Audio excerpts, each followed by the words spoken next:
క్రీస్తునందు ప్రియమైన Jesus Army Mission YouTube వీక్షకులందరికీ మన ప్రభువును రక్షకుడునైన యేసుక్రీస్తు నామములో శుభవందనాలు తెలియజేస్తున్నాను.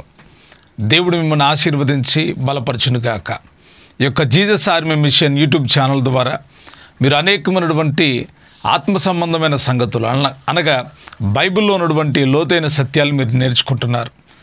ఇవి మీరు నేర్చుకొని అనేకులకు ఆశీర్వాదకరంగాను మీ ఆధ్యాత్మిక జీవితంలో ఒక బలమైన స్థిరమైన పునాది వేసుకొని ప్రభు యొక్క రాజ్యానికి చేరుకోవాలనేదే మా యొక్క ఆశ, హృదయ వాంఛ. కనుక తప్పకుండా ఈ యొక్క జీసస్ ఆర్మీ మిషన్ యూట్యూబ్ ఛానల్లో ప్రచురించబడుతున్నటువంటి వాక్య విషయాలు, ఆత్మ సంబంధమైన సంగతులు, వాక్య ధ్యానాలు మీరు వినండి, ఇతరులకు షేర్ చేయండి, మీరు బలపరచబడండి, అనేకులను బలపరచండి. ప్రభు యొక్క రాజ్యం కొరకు మీరు సిద్ధపడండి, అనేకులు సిద్ధపరచండి. దేవుడు మిమ్మల్ని దీవించునుగాక. ఈ యొక్క ఛానల్లో ఎన్నో అద్భుతమైనటువంటి విషయాలు మీరు నేర్చుకుంటూ ఉన్నారు. ఈరోజు దేవుడు మానవుని సృష్టించడం వెనక దాచిన ఆత్మీయ రహస్యాన్ని నేను మీకు తెలియజేయాలని ఆశిస్తూ ఉన్నాను. దేవుడు మానవుని ఎందుకు సృష్టించాడు? సృష్టి వెనకమాల దేవుడు ఏదైనా రహస్యాన్ని దాచిపెట్టాడా? ఒకవేళ ఆ రహస్యం ఏమై ఉంటుంది? ఈ సంగతిని నేను మీకు తెలియజేస్తాను. చాలా లోతైనటువంటి సత్యం, ప్రతి వ్యక్తి తప్పకుండా తెలుసుకోవాల్సినటువంటి విషయమై ఉంది. ఏదో మానవులంగా మనం ఏదో సహజంగా ఊరికే జన్మించబడలేదు. ఓ ప్రత్యేక ప్రణాళిక, ఓ ప్రత్యేక ఉద్దేశం దేవుడికి ఉంది. అందుకే దేవుడు మనల్ని సృష్టించాడు ఈ భూలోకంలో. నోటి మాట చేత యావత్ ప్రపంచాన్ని సృష్టించిన దేవుడు మొదట మానవుని సృష్టించినప్పుడు ఆయన తన స్వహస్తాలతో మానవుని నిర్మించాడు. నిర్మించిన పిదప నరుని యొక్క నాసికారంధ్రముల్లో జీవవాయువును వదగా నరుడు జీవించు ఆత్మ అయ్యాడు. నరుడు జీవించడం మొదలుపెట్టాడు. మనము గమనిస్తే అంతకు మునుపు సృష్టిలో గాలి ఉంది. ఆ గాలి ద్వారానే పక్షులు బ్రతుకుతూ ఉన్నాయి. ఆ గాలి భూమి అందంతటా వ్యాపించి ఉంది. అయితే మరి ఆ గాలి ఎందుకని ఈ మట్టి ఉన్న శరీరాన్ని బ్రతికించలేదు? ఒక అద్భుతమైనటువంటి విషయం కదా. మీరు గమనిస్తే మనము దేవుని యొక్క ఆత్మ చేత నిర్మించబడ్డాము. శరీరము మట్టే. ప్రసంగి గ్రంథకర్త ఇలాగ రాస్తాడు, మన్నైనది మన్నైపోవును, ఆత్మ తిరిగి తాను దయచేసిన దేవుని యొద్దకు చేరును అని. నిజమే, మనము చనిపోయిన తర్వాత ఎవరైనా కానీ మట్టిలో కలవలసినటువంటి వాళ్ళే. ఒకవేళ అగ్ని చేత కాల్చబడిన మట్టిలో కలవాల్సిందే. ఒకవేళ ఎక్కడైనా సమాధిలో పెట్టిన మట్టిలో కలవాల్సిందే. ప్రతి మనిషి యొక్క శరీరాన్ని ఈ యొక్క మట్టి తినివేస్తుంది. అయితే దేవుని యొక్క అద్భుతమైన సృష్టిలో మనము చాలా విశేషమైన వ్యక్తులమై ఉన్నాం. దేవుడు మొదట మానవుని సృష్టించడానికి ముందు దేవుడు తనలో తాను అనుకున్నాడంట, మన పోలికలో నరుణ్ణి చేద్దాము, మన స్వభావాన్ని నరునికి చూపిద్దాము. మన పోలిక అంటే మనము చూస్తున్నాము, మనం మాట్లాడుతున్నాం, మనం వింటున్నాం, మనం ఆలోచిస్తున్నాం, మనం నడుస్తున్నాం, మనకు స్పర్శ తెలుసు. అయితే పోలిక దేవునిదే, కానీ ఆయుష్ కూడా దేవునిదే. దేవుని యొక్క పోలిక మనకిచ్చాడు. ఆ స్ట్రక్చర్ అంతా దేవుడిదే. అయితే ఆయుష్ దేవుని యొక్క సన్నిధానంలో ఉంది. మొట్టమొదట మానవుని సృష్టించినప్పుడు దేవుడు ఆ మనిషికి జీవాత్మనిచ్చాడు. నేడు కూడా జీవించుచున్న మనందరిలో కూడా జీవాత్మ ఉన్నది. గమనిస్తున్నారా? జీవాత్మ లేకుండా మనం ఎప్పుడూ కూడా జీవించలేం. ఆ జీవాత్మ ఎప్పుడైతే మనలో నుంచి వేరు చేయబడుతుందో అప్పుడే మన ప్రాణం పోయినట్టు. మనం జీవించాలి అంటే మన లోపల జీవించే ఆత్మ ప్రతి ఒక్కరికి ఉంది. ఇది క్రైస్తవుడికా, హిందువుడికా, ఇండియన్ వాడికా, పాకిస్తాన్ వాడికా, లేకపోతే అమెరికా వాళ్ళకా, ఆఫ్రికా వాళ్ళకా, ఆస్ట్రేలియా వాళ్ళకా, ఇలాగ దేశాల యొక్క ప్రత్యేకత లేదు. వీళ్ళు ఆ దేశం కాబట్టి వీళ్ళకు ఒక గాలి ఉంటుంది, వీళ్ళు ఈ దేశం కాబట్టి వీళ్ళకు ఒక గాలి ఉంటుంది అని లేదు. జీవించే ప్రతి మనిషి జీవాత్మ చేత ఉన్నాడు. దీంట్లో మతం లేదు, లేకపోతే కులభేదం లేదు, సంఘభేదం లేదు. అందరిలో ఆత్మ పనిచేస్తుంది. ఆత్మ పనిచేయడం ఆగిపోయినప్పుడే మనిషి చనిపోయాడని నిర్ధారిస్తారు. దేవుడు మొదట మానవుని సృష్టించినప్పుడు మానవుడికి జీవాత్మనిచ్చాడు. ఆ దినం నుంచి నరుడు జీవించడం మొదలుపెట్టాడు. ఆ మొదటి దినాల్లో మనం గమనించినప్పుడు దేవుడు మనిషి అనగా ఆదాము సృష్టించబడ్డాడు. మొట్టమొదట సృష్టించబడినవాడు ఆదాము. ఈ సృష్టి అంతా జరిగిన తరువాత ఈ సృష్టికి ఒక రూపం ఇవ్వాలి అంటే దేవుని యొక్క ప్రతిరూపం మానవుడే.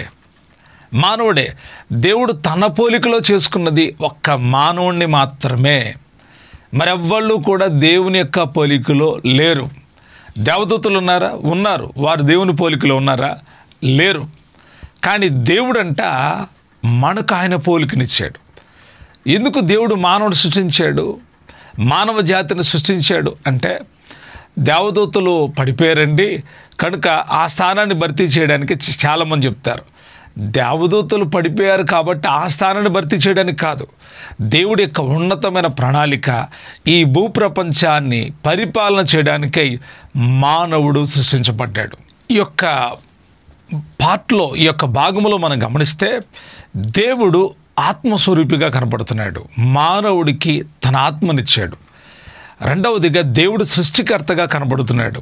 మూడవదిగా దేవుడు నిర్ణయాలు తీసుకునే ఒక మంచి పరిపాలకుడిగా కనపడుతున్నాడు. నాలుగవదిగా ఆయన నిత్య స్వరూపి, నిత్య జీవం కలిగిన వాడు, ఆయన అమరత్వం కలిగిన వాడు. అంటే ఆయనకు మరణమే లేదు. ఆదియు ఆయనే, అంతము ఆయనే.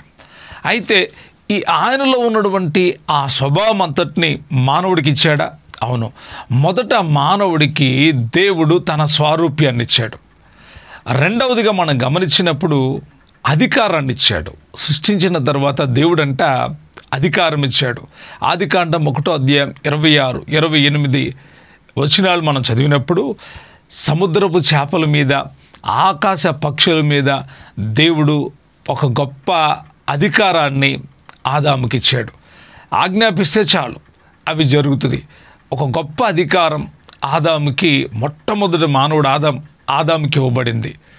తరువాత మూడవదిగా దేవుడు ఆ యొక్క ఆదాముకి ఏమిచ్చాడు అంటే ప్రవచనాత్మకమైనటువంటి పిలుపునిచ్చాడు.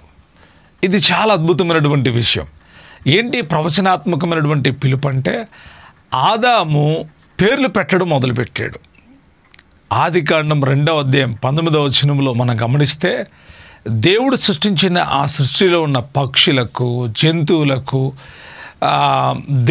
దేవుడు అన్నాడు ఆదాం పేరు పెట్టు అన్నాడు. ఆదామే పేర్లు పెట్టడం మొదలుపెట్టాడు. ఇక్కడ ఆదామే దేవుని యొక్క మనసును గుర్తెరిగి ప్రవచనాత్మకంగా పేరు పెడతా ఉన్నాడు. ఎందుకు నేను ప్రవచనాత్మకమైన పిలుపు లేక ప్రవచనాత్మకమైన అధికారం అన్నానంటే దేవుడు మనసులో ఉన్నదాన్ని మొట్టమొదట ఆదాము గ్రహించగలిగాడు. దేవుడు ఆదాము అడిగాడు కాబట్టి అధికారం ఇవ్వలేదు, కానీ దేవుడే ఆదాముకి అధికారం ఇచ్చాడు. ఆదాముని పరీక్షించడం కోసం ఈ అధికారాన్ని ఇవ్వలేదు. ఆదాము ఏ జంతువులకు ఏ పేర్లు పెడుతున్నాడో అవి దేవుడు కూడా ఓకే అని చెప్తున్నాడు. అంటే ఎంత గొప్ప అధికారం ఇచ్చాడు చూడండి. దేవుని యొక్క అధికారం చాలా ఉన్నతమైంది. ఏలుబడి చేసేటువంటి అధికారం, పేర్లు పెట్టేటువంటి అధికారం. నాలుగోదిగా మనం చదివితే ఏదేను తోటను దేవుడు సృష్టించిన తర్వాత ఆ ఏదేను తోటనంతటిని సాగు చేసి ఆ ఏదేను తోటనంతటిని కాపాడవలసిన బాధ్యతను దేవుడు ఆదాముకి ఇచ్చాడు. అధికారాన్ని ఇచ్చాడు, ప్రవచనాత్మకమైన అధికారాన్ని ఇచ్చాడు. ఇప్పుడు ఆ తోటంతటిని సాగు చేయడం, ఆ తోటంతటిని కాపాడడం, ఆ తోటంతటిని ఏలుబడి చేయడం, ఇది మొట్టమొదటిగా దేవుడు మానవుడికి ఇచ్చిన సామర్థ్యం. మానవుడి యొక్క సృష్టిలో ఉన్న గొప్ప రహస్యం. చాలామంది అనుకుంటారు మనము ఎందుకు ఇలాగ అయ్యామో మనకు అర్థమవుతుంది. మొదట దేవుడు మానవుని సృష్టించినప్పుడు సృష్టి అంతటి మీద అధికారాన్ని ఇచ్చాడు. తిరిగి దేవుడు మరలా అధికారం ఇవ్వబోతున్నాడు. అయితే మానవుడికి ఎంత అధికారాన్ని ఇస్తే, ఇంత ఆధిక్యతనిస్తే ఆ మానవుడు నిలుపుకోలేకపోయాడు. దేవుడిచ్చినటువంటి ఆ యొక్క అధికారము దుర్వినియోగం పరుచుకున్నాడు. దేవుడిచ్చినటువంటి ఆ ప్రవచనాత్మకమైనటువంటి అధికారాన్ని పోగొట్టుకున్నాడు. దేవుడిచ్చిన గొప్ప బాధ్యతను మానవుడు పోగొట్టుకున్నాడు. కారణం, చాలామంది ఏమంటారు తెలుసా, మానవుడు ఎలా అధికారాన్ని పోగొట్టుకున్నాడంటే పాపము చేశాడండి అంటారు. పాపము చేశాడు అని అంటారు. వాస్తవానికి ఆదాము పాపం చేయలేదు. మరి ఎలాగా దేవుడి యొక్క అధికారాన్ని పోగొట్టుకున్నాడు అంటే, మనం గమనించినప్పుడు దైవ గ్రంథంలో ఆదాము యొక్క పక్కడెముకను తీసి దేవుడు అవ్వను సృష్టించాడు. అవ్వను సృష్టించిన తర్వాత చాలా సంవత్సరాలు జరిగింది. వాళ్ళిద్దరూ చాలా స్పిరిచువల్గా ఉన్నారు. వారికి వస్త్రాలు లేవు. అయినా ఏదైనా తోటలో ఒకరినొకరు సహోదరుడు సహోదరిలాగా బ్రతుకుతూ ఉన్నారు. వారి మధ్యలో సాతానుడు వచ్చాడు. సాతానుడు వచ్చి సాతాను యొక్క అధికారాన్ని స్థాపించాలి అనుకున్నాడు. దేవుడేమో తన రాజ్యాన్ని స్థాపించాలనుకున్నాడు. దేవుడు తన అధికారాన్ని సార్వభౌమత్వాన్ని తెలియచేయడానికి ఆదాముని వినియోగించుకొని వాడుకోవాలనుకున్నాడు. అయితే సాతానుడి యొక్క ఏదైనా తోటలోకి ఎంటర్ అయ్యి అవ్వమ్మతో మాట్లాడడం మొదలుపెట్టాడు. అవ్వమ్మతో సంబంధాన్ని పెట్టుకున్నాడు. అవ్వ కూడా సాతానుడితో సంబంధాన్ని పెట్టుకుంది. ఆదాముతో ఉన్న సంబంధం వేరుగా మారి అవ్వ సాతానుతో సంబంధాన్ని పెట్టుకుంది. ఎప్పుడైతే సాతానుతో సంబంధం పెట్టుకుందో సాతాను ఆ యొక్క పాపపు బీజాన్ని అవ్వలో నాటడం మొదలుపెట్టాడు. ఏమంటాడు తెలుసా? దేవుడు నిజంగా ఈ విషయాన్ని చెప్పాడా నీకు అని అవ్వమ్మను అడుగుతున్నాడు. దేవుడు నిజం చెప్పాడా అనే అనుమానాన్ని క్రియేట్ చేస్తున్నాడు. గుర్తుపెట్టుకోండి, ఆది యందు వాక్యం ఉండెను, వాక్యము దేవుని యొద్ద ఉండెను, ఆ వాక్యము దేవుడై ఉండెను. వాక్యము చాలా విలువైంది. వర్డ్ ఈజ్ ద చాలా ఇంపార్టెంట్. మాట చాలా ప్రాముఖ్యమైంది. దేవుడు పళ్ళు తిన్నందుకు వారు పాపులు అవ్వలేదు. పండు తినేశారు కాబట్టి వారు ఆధ్యాత్మికంగా చచ్చిపోయారు. మరి అంతకంటే ముందు అధికారాన్ని ఎలా పోగొట్టుకున్నారు అంటే, బాగా గుర్తుపెట్టుకోండి, సాతానుడికి తెలుసు మానవుడికి దేవుడు మానవుడికి ఇచ్చిన అధికారాన్ని ఎలా పాడు చేయాలో వాడికి తెలుసు. నేడు కూడా వాడు ఉపయోగిస్తున్న బాణము ఇదే. ఏంటంటే మాటను మార్చటం, మాటకు విధేయత లేకుండా చేయటం, మాటకు లోబడకుండా చేయటం.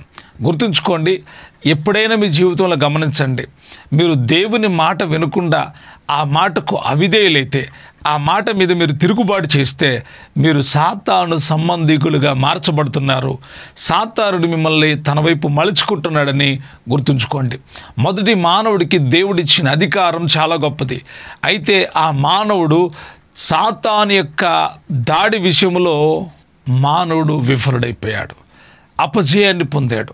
తర్వాత మనం గమనించినప్పుడు మనిషిని దేవుని కాకుండా వాడికి విధేయటట్టుగా చేశాడు. ఎందుకు అంటే మాట. గుర్తుపెట్టుకోండి, మానవుడి పతనానికి కారణం దేవుని మాట వెనుకపోవడమే. దేవుని మాట వినుంటే బాగుండేది. వెంటనే జరిగిన కార్యం మూడోదిగా వారు ఆధ్యాత్మిక మరణాన్ని కొని తెచ్చుకున్నారు. ఆధ్యాత్మిక స్థితి మారిపోయింది, ఆత్మీయత పోయింది, అధికారం విచ్ఛిన్నమైపోయింది. ఇప్పుడు భయము వాళ్ళ లోపల చోటు చేసుకుంది. ఎప్పుడైతే పాపము ఆ మనుషుల్లోకి వచ్చిందో అధికారం కోల్పోయారు, భయం వచ్చింది. ఇప్పుడు సాతాను యొక్క ఆలోచనలన్నీ వారిలోకి వచ్చేసినాయి. దేవుడు పిలుస్తూ ఉన్నప్పుడు నేను భయపడి దాగుకుంటున్నాను అని ఆదాము చెప్పడం దేవుడు గమనించాడు. వెంటనే వారిని అక్కడ దేవుడు ఉంచలేదు. ఏదేను తోట నుంచి బయటకు పంపించేశాడు. అధికారం పోయింది, మహిమ పోయింది, ప్రవచనాత్మకమైన పిలుపు పోయింది, దేవునితో ఉన్న సన్నిహితమైన సంబంధం పోయింది, దేవుడితో ఉన్న ఐక్యత పోయింది. ఏదేను తోటలో ఉన్న శ్రేష్ఠతను వాళ్ళు కోల్పోయారు. దేవుడిచ్చినటువంటి సకల జాతుల మీద, పక్షుల మీద, భూమి మీద, ఆ ఏదేను తోటంతటి మీద ఇచ్చిన అధికారాన్ని వారు కోల్పోయిన వాళ్ళై ఏమీ లేని వారిగా ఏదేను తోట నుంచి బయటకు పంపబడ్డారు.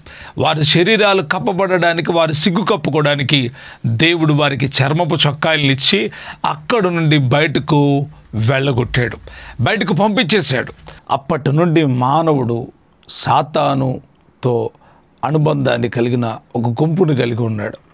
నేటి దినాల్లో కూడా మనం గమనించినప్పుడు కొందరు దేవుని పక్షాన ఉన్నారు, మరికొందరు సాతాను పక్షాన ఉన్నారు. సాతానుడు వాడి రాజ్యాన్ని కడతా ఉన్నాడు, దేవుడు ఆయన రాజ్యాన్ని కడతా ఉన్నాడు. అయితే మానవుడు అధికారాన్ని పోగొట్టుకున్నాడు, సహవాసాన్ని పోగొట్టుకున్నాడు, దేవుడితో సంబంధాన్ని పోగొట్టుకున్నాడు, దేవుడిచ్చిన గొప్ప ఆధిక్యతను పోగొట్టుకున్నాడు. ఇవన్నీ పోగొట్టుకున్నప్పటికీ మరలా తిరిగి దేవుడు మానవుడికి గొప్ప అధికారాన్ని ఇచ్చాడు. ఎలాగా ఈ విషయాన్ని మనం ఇప్పుడు నేర్చుకుందాం. ఈ అధికారం మనకి ఎలా వచ్చింది అంటే యేసుక్రీస్తు ప్రభువారి ద్వారా. దేవుడే కోల్పోయిన దాన్ని తిరిగి తన బిడ్డలకు ఇవ్వాలి అనుకున్నాడు. యేసుక్రీస్తు ప్రభువారు వాక్యమై ఉన్నాడు.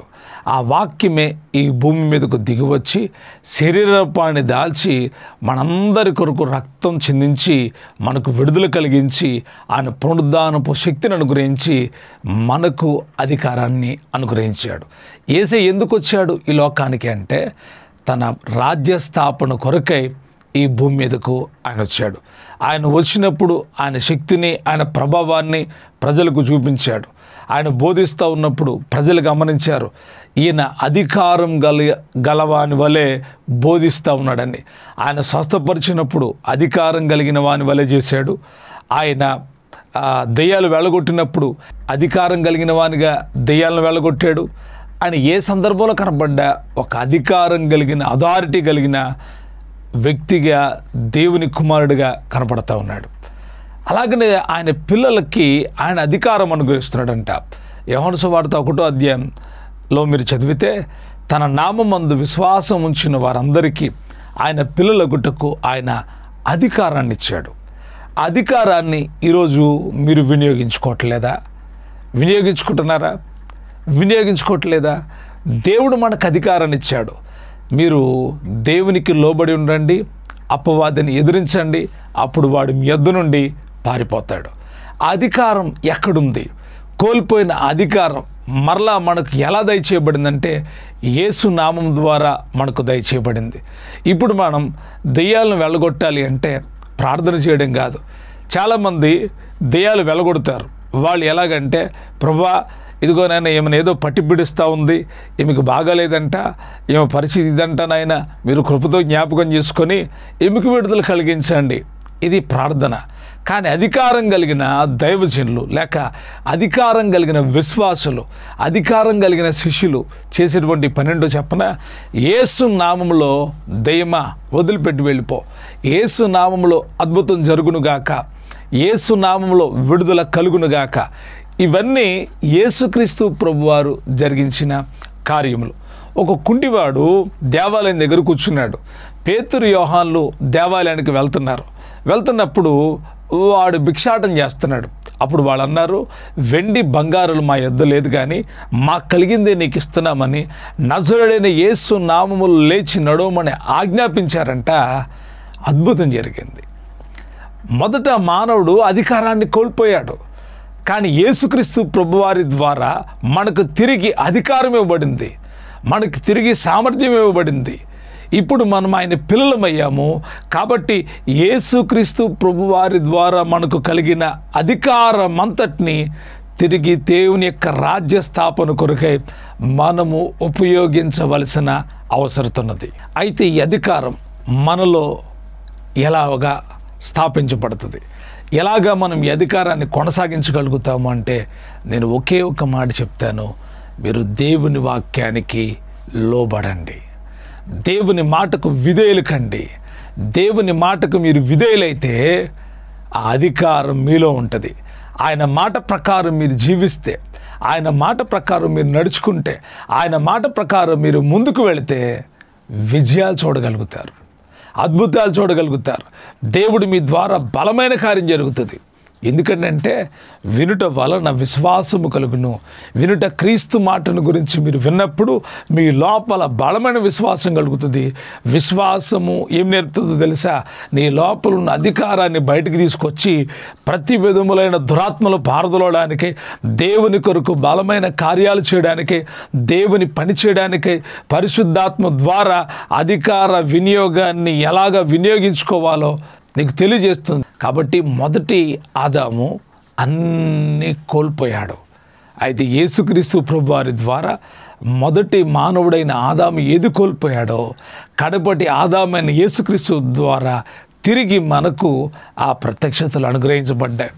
రక్షణ దొరికింది, విడుదల దొరికింది, శాపం నుంచి విడిపించబడ్డాం, దరిద్రత నుంచి విడిపించబడ్డాం, యేసు రక్తములో విమోచించబడ్డాం. తన యొక్క పరిశుద్ధాత్మను ఆయన మనకు అనుగ్రహించాడు. ఇప్పుడు కూడా ఆయన కోరుకుంటుంది ఏంటంటే నా మాట విని లోబడండి. అందుకే లోబడిన నల్లని ప్రజల వైపు అంట దినమంతా నా చేతులు చాపుతున్నాను అంటాడు. మాట వినేటువంటి వాళ్ళంటే దేవుడికి చాలా ఇష్టం. మొదట మానవుడు పాపం చేయడానికి గల కారణం సాతాను మాట విని దేవుని మాటను వక్రీకరించాడు, దేవుని మాటను పక్కన పెట్టాడు. నేడు కూడా దేవుడు మీతో మాట్లాడుతున్నప్పుడు మీరు వింటున్నారా? మీరు ఆలకిస్తున్నారా? దేవుని మాట వినండి, ఆయన లేఖనాలను పరిశోధించండి. ప్రార్థనతో అధికారం రాదు, వాక్యముతో అధికారం వస్తుంది. వాక్యములో మీరు బలపడితే అథారిటీ వస్తుంది మీకు. ఎస్, నా దేవుడు నా కొరకు సమస్తము చేస్తాడనే ధైర్యాన్ని కలిగి ఉంటారు. ప్రియదేవుని బిడ్డలారా, గమనించండి, ఈ వాక్య సందేశం ద్వారా నేను తెలియజేస్తున్న విషయం, మొదట మానవుని దేవుడు సృష్టించిన సృష్టి కార్యములో గొప్ప కార్యం ఏంటంటే, అద్భుతమైన రహస్యం ఏంటంటే, దేవుడు తన రాజ్యాన్ని భూమి మీద స్థాపించాలి అనుకుంటున్నాడు. స్థాపిస్తాడా? తప్పకుండా స్థాపిస్తాడు. దేవుని రాజ్యం ఈ భూమి మీద స్థాపించబడబోతుంది. ఆ స్థాపించబడే ఆ రాజ్యానికి మనము రాజులైన యాజక సమూహంగా ఉంటాం, అధికారులంగా ఉంటాం, ఏలుబడి చేసేవాళ్ళంగా ఉంటాం. ప్రపంచం అంతటినీ ఏలువంటి ఆ రాజ్య స్థాపనలో ప్రభు యొక్క 1000 ఏండ్ల పరిపాలనలో మనము రాజులైన యాజక సమూహంగా యేసు ప్రభువారు రారాజుగా ఉంటుండగా మనం ఈ లోకం మీద పరిపాలన చేయబోతున్నాం. మన పట్ల దేవుని యొక్క ప్రణాళిక గొప్పది. మిమ్మల్ని విమోచించాడా? ఆయన మిమ్మల్ని రక్షించాడా? మీరు యేసు ప్రభువుని అంగీకరించారా? పరిశుద్ధాత్మ ద్వారా నడిపించబడుతున్నారా? మీరు ధన్యులు. మీకు అధికారం ఉందని గుర్తుంచుకోండి. మీరు అధికారం కలిగిన వాళ్ళని గుర్తుంచుకోండి. అపవాది తంత్రాలను ఎదిరించడానికి మీరు శక్తివంతులు. ఎందుకంటే దేవుడు యేసుక్రీస్తు ప్రభువారి ద్వారా నీకు, నాకు, మనకు అధికారాన్ని ఇచ్చాడు. మొదటి ఆదాం పోగొట్టుకున్న అధికారం మనకి ఇవ్వబడింది. దాన్ని కలిగిన వాళ్ళమై మనం ముందుకు కొనసాగుదాం. మన అధికారాన్ని వినియోగించుకోవడానికి లోకంలో పరిశుద్ధాత్మ సహాయాన్ని కలిగి దేవుడిచ్చిన యేసు ప్రభువారు ఇచ్చిన అధికారాన్ని కలిగి ముందుకు కొనసాగుదాం. సృష్టి చాలా విశేషమైనది అయినప్పటికీ సృష్టించబడిన మానవుడు చాలా ప్రత్యేకమైన వాడు. క్రీస్తులో ప్రథమ ఫలంగా ఉండడానికే దేవుడు మనల్ని నిర్ణయించుకున్నాడు. ఇంకెవరైనా రక్షణ పొందకపోతే నేడే రక్షణ పొందండి. బాప్టిజం పొందకపోతే త్వరగా బాప్టిజాన్ని పొందండి. పరిశుద్ధాత్మ శక్తి చేత నింపబడకపోతే దేవుని యొక్క పరిశుద్ధాత్మ శక్తి చేత నింపబడండి. ఆత్మ లేకపోతే, ఆత్మజ్ఞానం లేకపోతే ఆత్మ సంబంధమైన సంగతులు మీకు అర్థం కావు.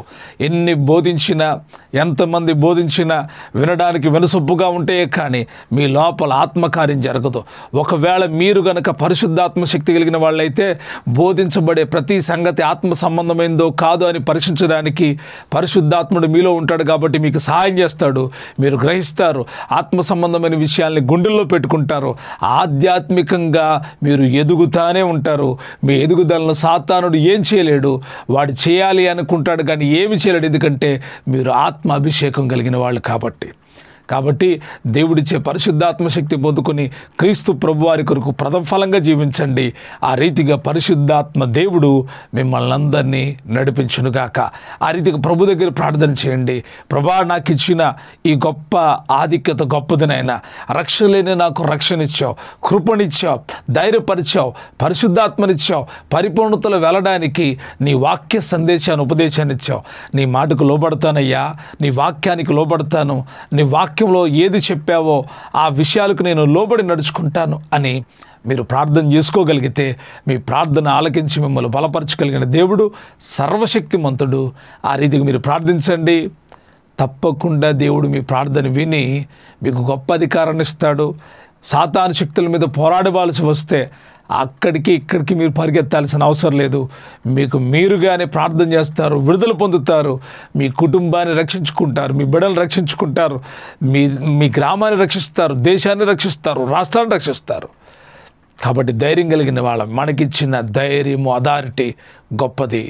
దాన్ని కాపాడుకోవాలి అంటే దేవుని మాట వింటమే. దేవుడిచ్చిన మాటలను వింటే, ఆ మాటలకు విధేయులైతే మీరు ధైర్యం కలిగి ఉంటారు. దేవుని రాజ్య స్వార్థ వ్యాప్తిలో మీరు బలమైన యోధులుగా ఉంటారు. ఆ రీతిగా పరిశుద్ధాత్మ దేవుడు నడిపించునుగాక. Thank you. God bless you.